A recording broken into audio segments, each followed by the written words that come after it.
Rob, good morning. Wild storms lashed flooded towns yesterday, but more rain is tumbling in New South Wales today. It's been exceptionally wet in the east over the last week and a half, and it continues even further.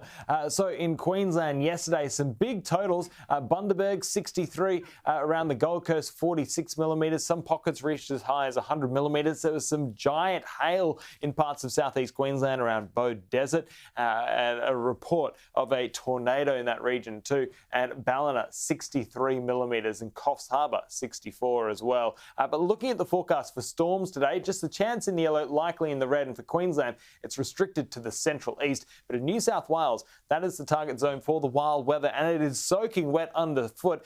This is a shot from Western Sydney in the suburb of Colby yesterday.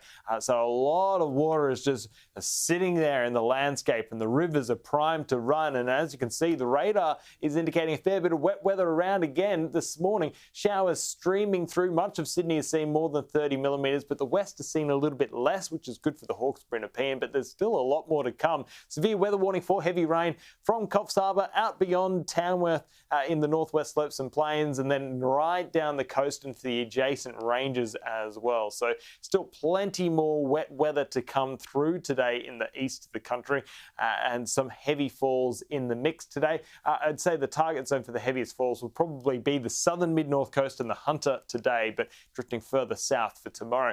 Elsewhere, chance of a shower storm for Darwin and Cairns. It's pretty warm in Perth, and it's cool to mild in the southeast today. Pete?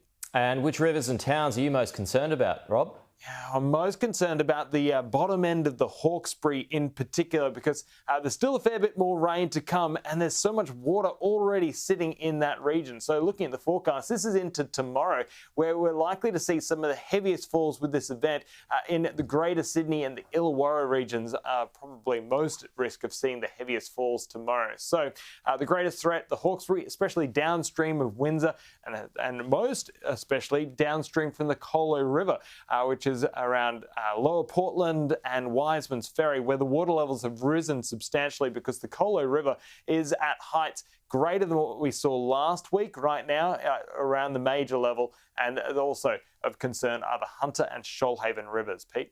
Rob, thank you.